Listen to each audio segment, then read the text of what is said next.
என்ன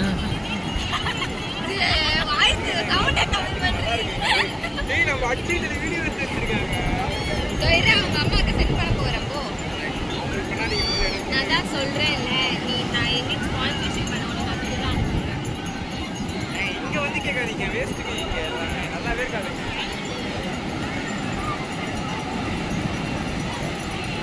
ஆஃபீஸ் வாங்க, உங்களுக்கு நான் ஒரு காஃபி எடுத்துக்கிறேன்.